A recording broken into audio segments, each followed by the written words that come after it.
Hello everybody and welcome back. So, as I promised, we are going to get into the G530 and the G430. Oh boy, we got a lot to go. Alright, so I use a utility called SimBrief and, well, two utilities. One's called SimBrief, one is called SkyVector. And we are going to plot a fake flight from Colorado Springs up to Salt Lake City. The route is going to be Black Forest, Victor 83 transition through Pueblo, the J28 H to HBU, and we're going to go Junction, and then the J12, the helper transition, and then we're going to fly the Lay 5 approach. A lot to say, a lot to do. Let's get cracking. Okay, everything we need is basically in here. So we are going to go flight plan. Now look, HX. Alright. We are going to go, I guess we'll start on the very beginning. So this is our standard screen. This is kind of where we start. Messages is highlighted. It's just click on it. It says we're in airspace. I also have my nav date out of date. I do have to update that. It has a bit of information. So it's got your standard compass. It has your track or the direction you are headed. Oh, sorry. It has the direction. Yeah, direction you're headed. And then it has a direct track, I believe it's called, which is going to be heading a 118 to whatever I had this set for. KLHX. Not entirely sure where that is. I think it's in the mountains. Then it's got a distance up here. Direct to. Estimated time en route. Nav. Shows what mode we're in. OBS or not. Not entirely sure what that one is. I think it has something to do with how it's going directly or not. It has the locator for Colorado Springs ILS. It actually says that on there, which is kind of nice. We have our comms, our locators, and we can modify them here. So this has two rotaties, and you can push in for the navigation on the bottom and the comms on the top. Probably won't use that much today. It shows we are en route. It can also have climb and other stuff. This changes between the GPS, which is this guy, and VLOC. So it will actually, if we have the GPS in VLOC mode, we put this in GPS mode versus putting it in Nav1, we can actually fly off of Nav1 using this. Normally I leave it in GPS because what's the point of having it in GPS like that? Occasionally you do need it for things like if you're shooting a radials or you're doing an actual, instead of a standard ILS, you do a DME approach or something non-ILS basically,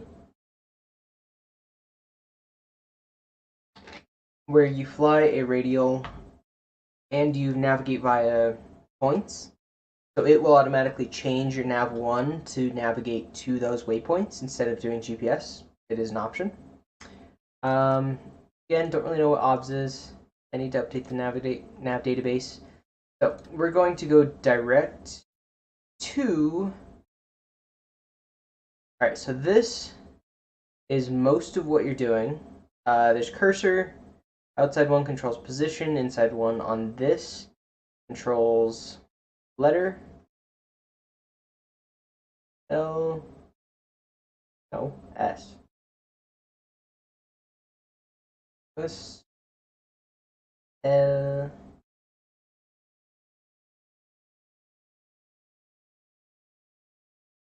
See?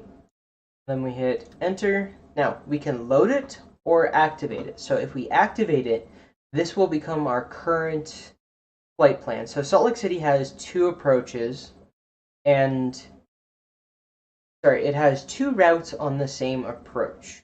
So you might get 80% of the way there, and they might tell you you're landing a runway you didn't expect, and you have to change everything. But you don't want to just all of a sudden start deviating from your current course. You need to program it in and then activate it.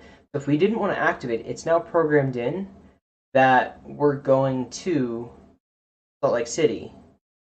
But if we don't activate it, then it'll just be in the database and not actually running. We're not going to do that for the moment, but it is an option. So, press our cursor. A, D,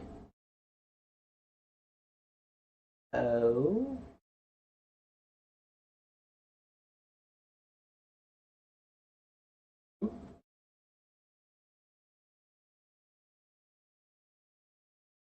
Us.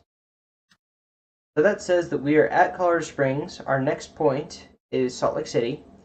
So I now need to, there's two ways to put in a flight plan. You can either just directly put in all of the waypoints, or you can actually import it into it from the database. If you push on the cursor,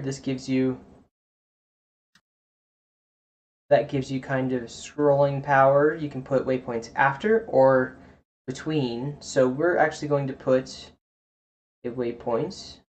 We're going to go to B, R.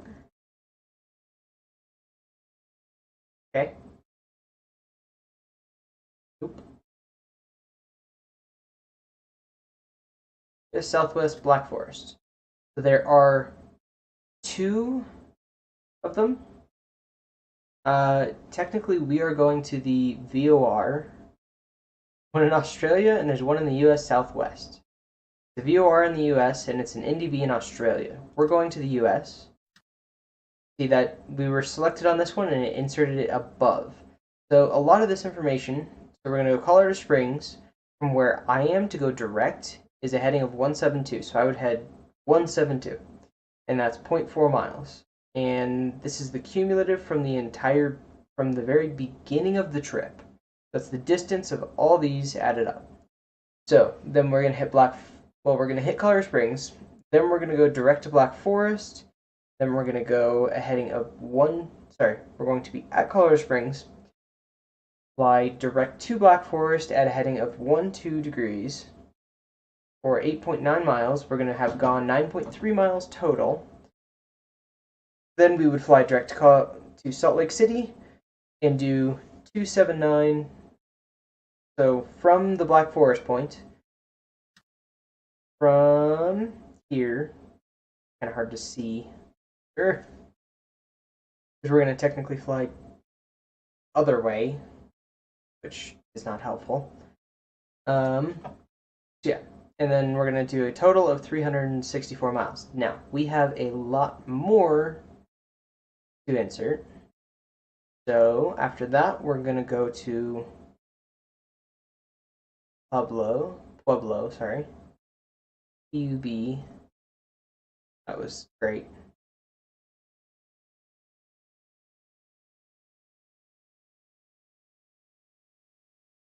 In the US. We're going to go there. Then we're going to hit HBU.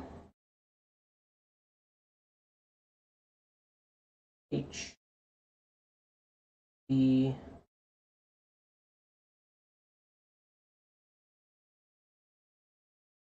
U. In the US, it's Blue Mesa or Gunnison. Then we're going to go Junction. I think JNC. Okay. N.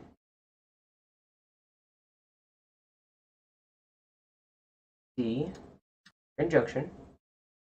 Then we're gonna go helper transition. So now we're actually going to transition. So we're not doing a departure, but we are doing an approach. Normally, So these are SIDS and stars, standard arrival and standard departure. So real quickly, I'm going to go back over this. So say we're at Colorado Springs, controller told us go. Actually, let's say that we're lined up on the runway, we're ready to take off, and it's still in Colorado Springs, doesn't realize that we're there. We can go direct Black Forest, and that's just menu, enter. So that says we're at Black Forest, and then we're going to go to Pueblo. Let's say they told us to just skip the Pueblo route, and we're going to go direct to HBU. We can go down here, hit menu, and we can hit enter and activate the leg. I'm not going to at the moment. Menu, activate leg. So just to say that we're up here. Actually, we're going to go down one. We're in Black Forest. So there's a couple of other things that we need to program.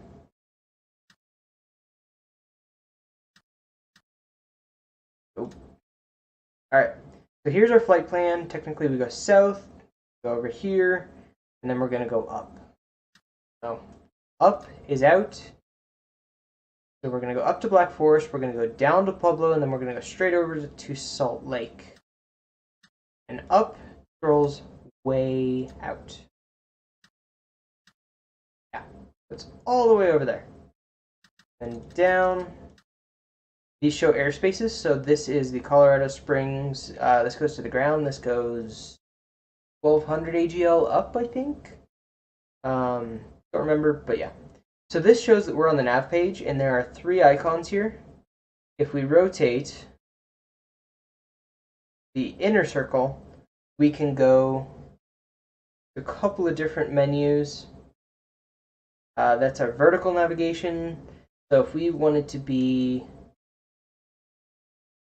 at 10,000 feet at Pueblo, this is where we would edit it. We're going to hold off on that for now. Basically, that's a view. That's a slightly less cluttered view with north up, so that we don't have to worry about that as much. And then this is vertical navigation, which we will address. Yeah, I guess we'll cover it. It's the first page, or the first set of pages. Okay, and this will do approaches. I haven't put in the procedure button yet. We're still on the flight plan. Yeah, we're still on the flight plan. Actually, since we are on the flight plan, let's address it. We are Colorado Springs to Salt Lake City. Yep. So say we were there, it would give us a direct track.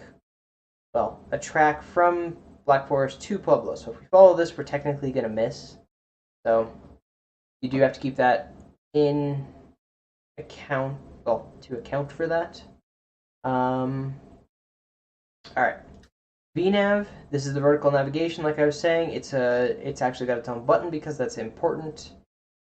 We're gonna say, so all these, alright, we're gonna enter the cursor, we're gonna go up to 10,000 feet.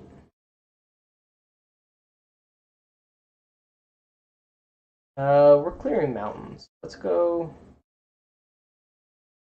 by Pueblo. We want to be at 12,000 feet. Okay. We can change that between MSL and AGL, or not. And we want to be 0 nautical miles before. So say we want to be, we have a mountain at our waypoint. We know that our waypoint is at 12,000 feet. So we want to hit 12,000 feet before we hit that waypoint, say 10 miles. So we can put in 10 miles before or after. Come on. Well, basically you can do before or after. And this will let us cycle through the ones that we plugged in.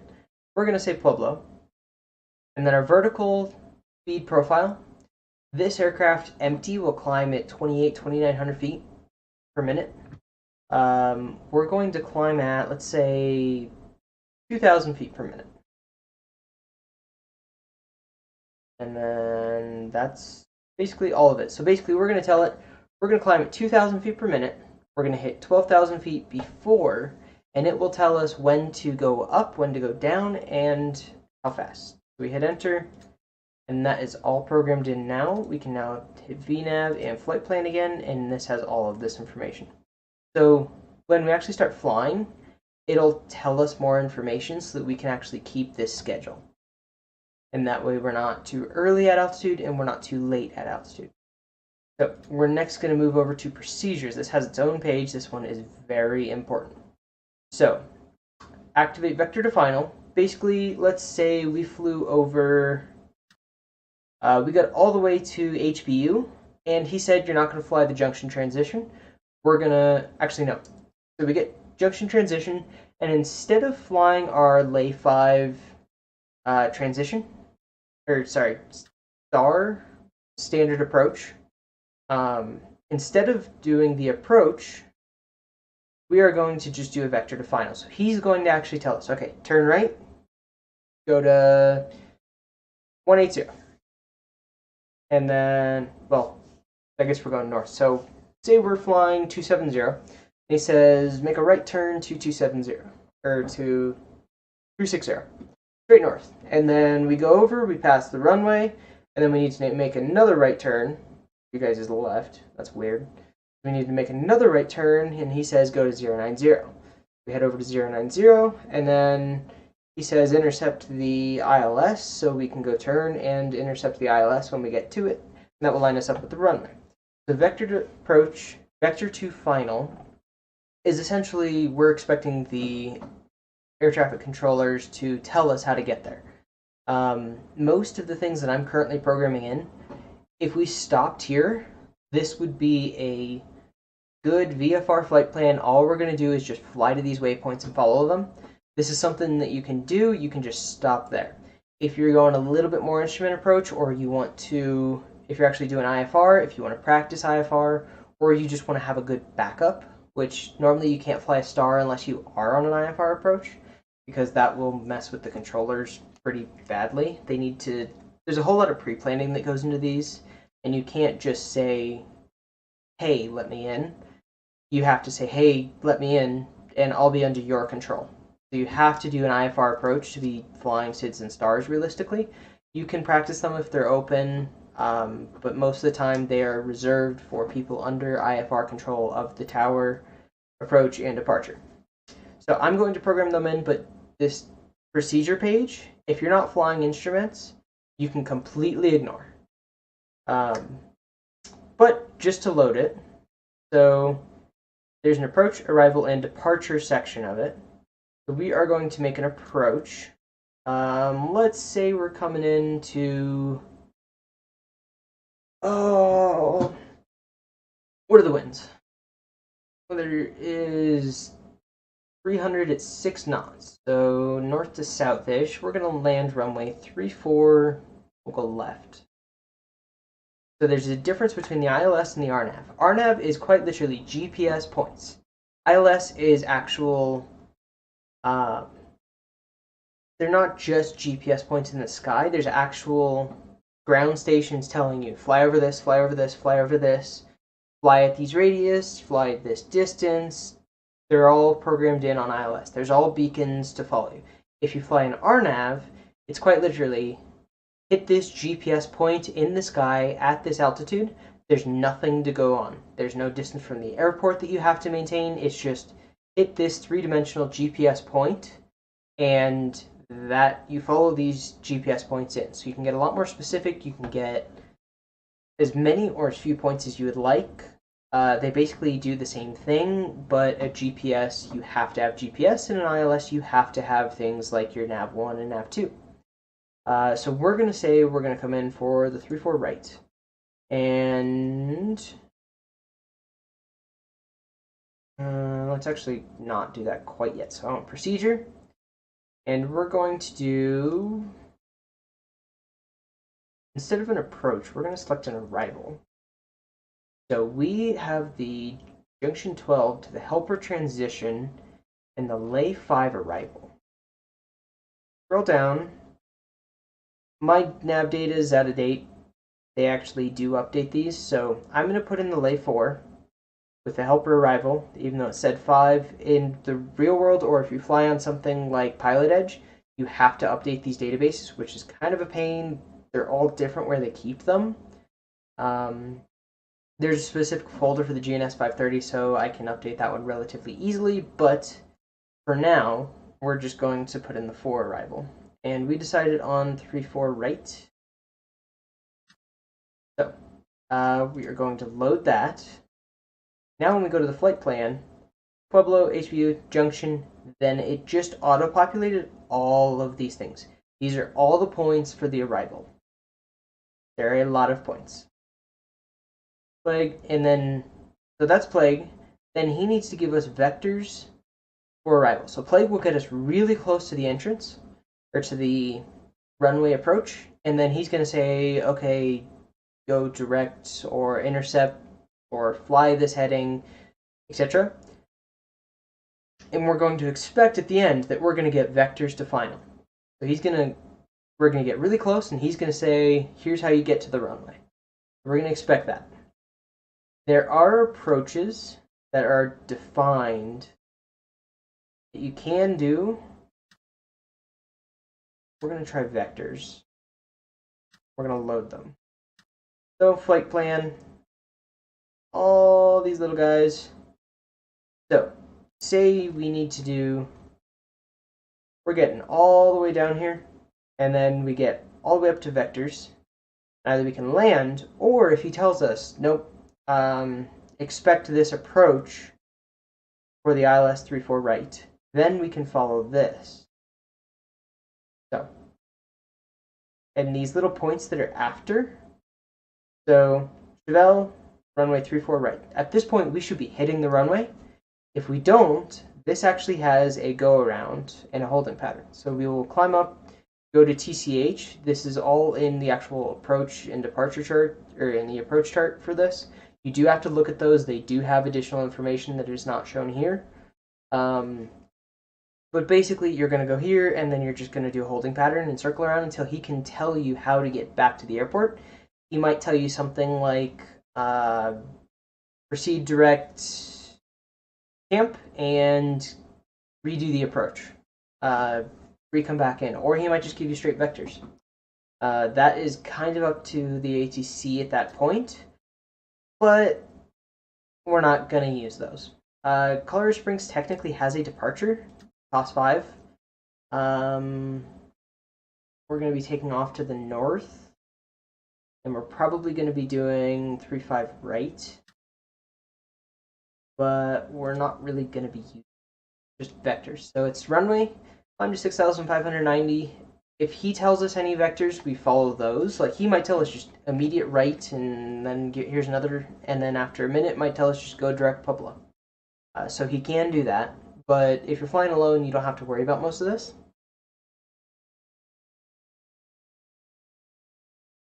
The parts when this gets exciting is when you actually introduce ATC, and it gets very exciting, to say the least.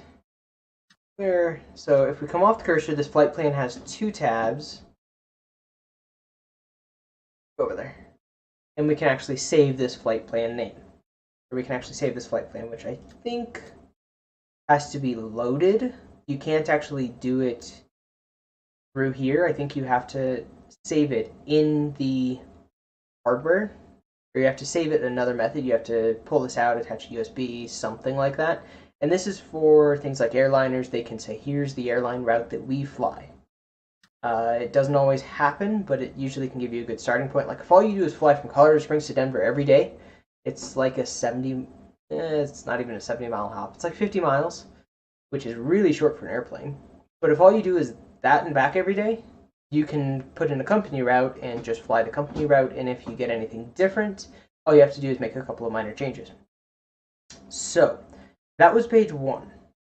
If you move the small one, that tells us our vertical navigation. Here's the north up orientation, and here is our nose forward. Also, here's ground speed. We now have, that's definitely the wrong place activated. Here. Oh, so it actually tells us we need to go to runway 35 right. So we are currently headed towards runway 35 right. This kind of acts like a, you're too far left, you're too far right. We need to go right, or sorry, left, to intercept our runway right there. Is right there. So it's telling us basically how we get there. We need to turn left and that'll get us there. Not quite that simple, but that's kind of how it works. Alright. If you take this gigantic scroll knob on the main menu, scroll it, this has a few more things in it. So this is our departure. This basically lets us go through flight plan. So if we scroll all the way left, we're on the waypoint page. Our destination is Salt Lake City International. This is its geographical GPS position, approaches, if it has a radar, what kinds of fuel they have, what its elevation is, what type of airspace it is, class A, B, C, D. It's never going to be A because A is technically just anything over 18,000 feet. But I believe this one's a class Bravo airspace. And I believe it is. So it has just information, remarks, stuff like that. We scroll over, here's the airport map. So if we didn't know that here was 35, we can come over here, look at those, runway 1432, and I believe we can, we can cycle through the runways and it gives us more information. So, 1432, that is this guy, super short. It's 4,890 feet long, it's 150 feet, and it's made of a hard surface, so it's probably concrete. Runway 16 left or 34 right, which I believe is this guy. That is 12,000 feet long, which is the one that we're going to be going into. And it's a hard surface, 16 right and 34 left, that's this guy. And the last one, 1735, which is only 9,600 feet and 150 feet wide. So that lets us go through here. You really can't do any other modifications. It's just select a runway. If we actually went back one, we could probably... Nope, we can't. I lied. Okay, so this tells us a whole bunch of information about Salt Lake City. This is the Awos, which is an automated weather observation service. They have two in case one goes out. There's a CTAF, which is, I think it's a general advisory frequency. So if anything happens, Dell, I don't remember. Oh, clearance delivery. So when you first call them, this is IFR only. You will call them on 127.3 and you'll say, hey, this is who I am, this is where I'm going. They'll give you your clearance. There's two ground frequencies, one to control each. They will tell you which one to do. Or you can just pop over to one of them and say, and just sit there and you can listen and hear if people are talking, and if nobody's talking, you pop over to the other one. There you go. They have 3 tower frequencies. Only one is going to be in use at one time, I believe. So that is kind of nice. You can't select them, unfortunately, but you can look at them. On here, we can change our approach, which I don't really want to do. Oh, come on. Really? There we go. Yeah, so that lets us change it. We're doing a vector transition for the ILS 34 right. We can load and activate it. That's kind of important. Like I said, load will just change it. Activate will actually put that in there as a, we're running this right now.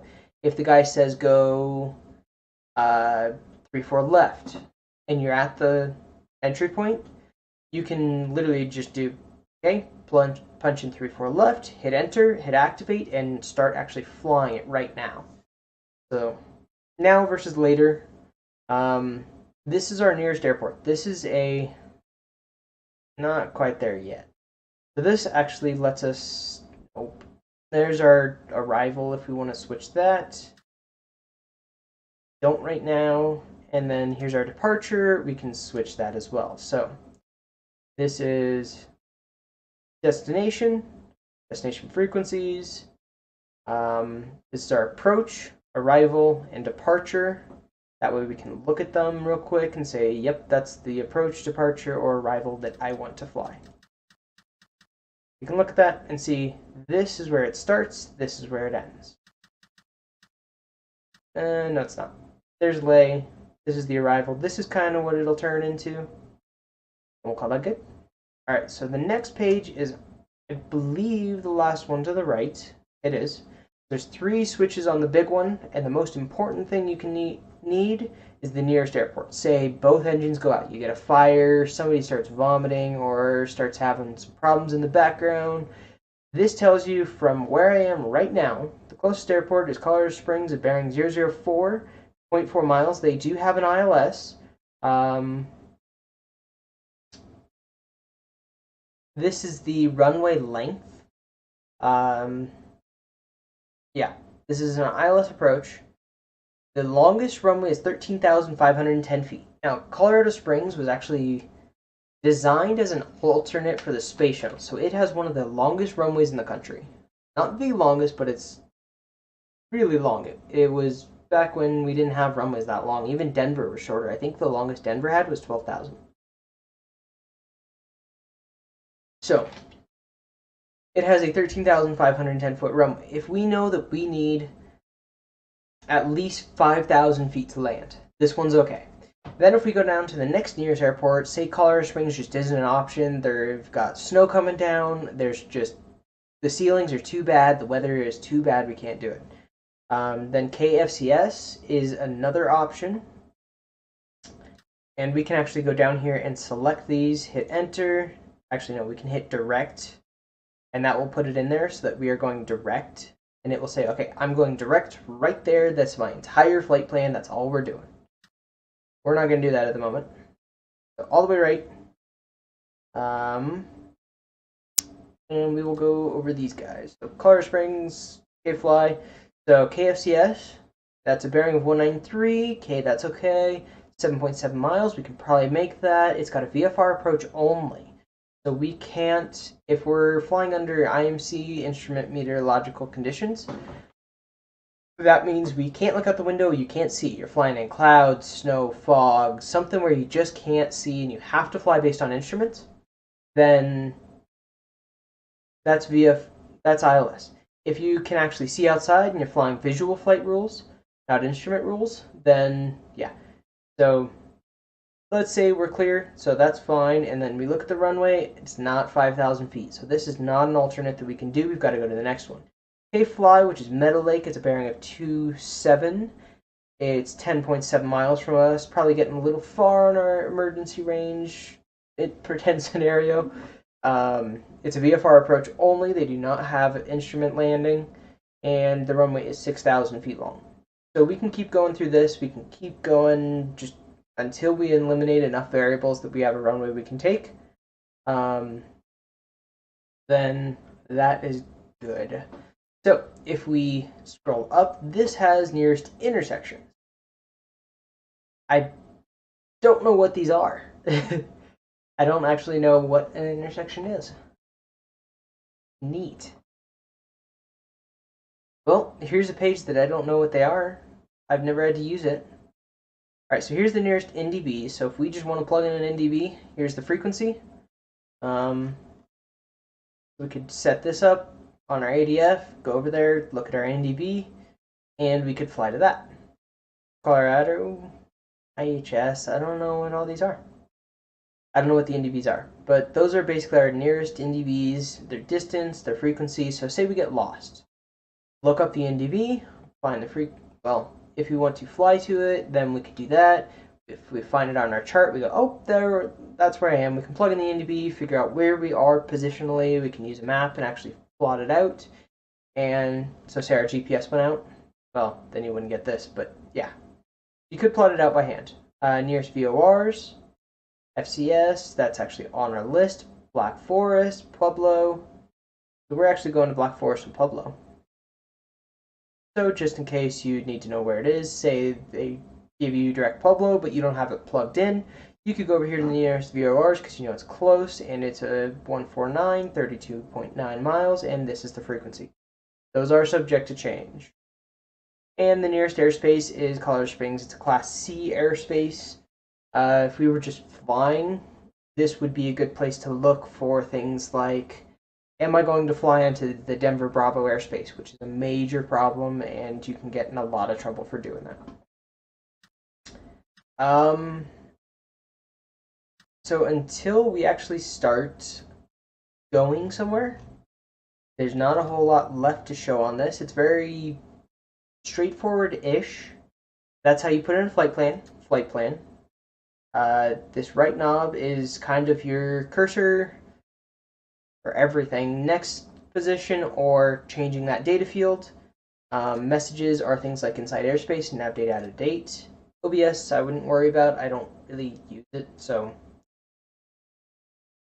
if I ever figure out what it is, I will let you guys know. There are tutorials, you can look it up, etc.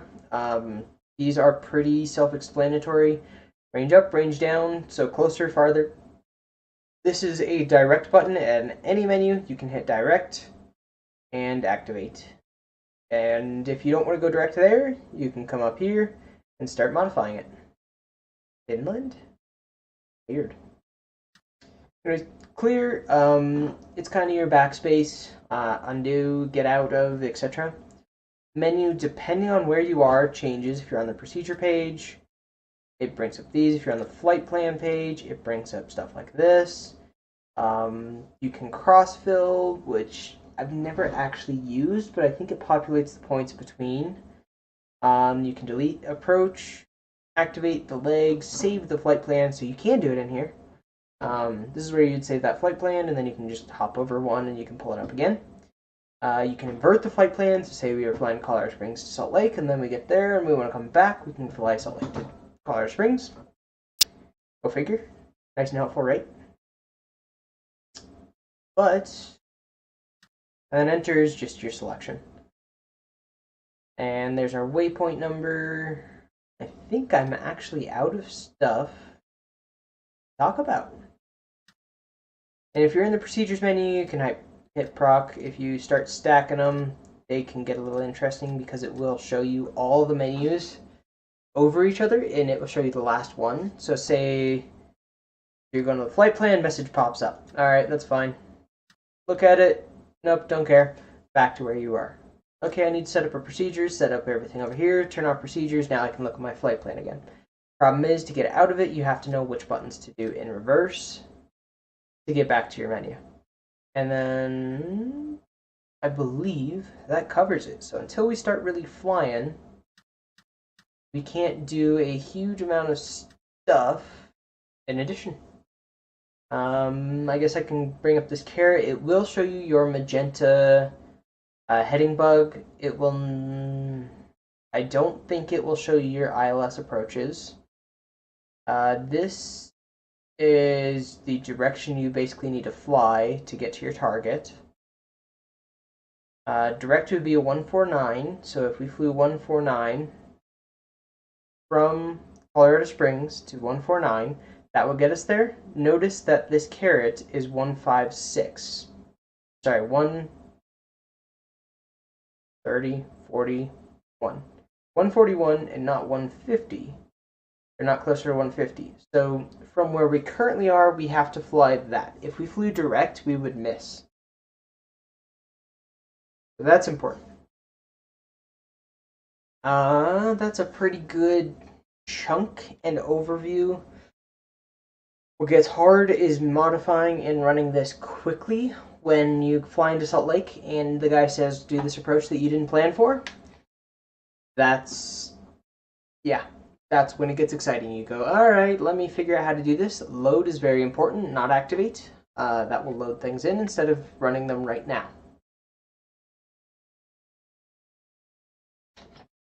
When you are running navigation, say we are where we are now, and we're just a little bit off to the right. When we have autopilot down, when we turn on autopilot, if we hit navigation and we come over here and we just keep flying straight, it will never hit it. It'll just keep going until you tell it to do something else. So as it is now, we would need to make a left turn so that we can actually run into that magenta line at some point.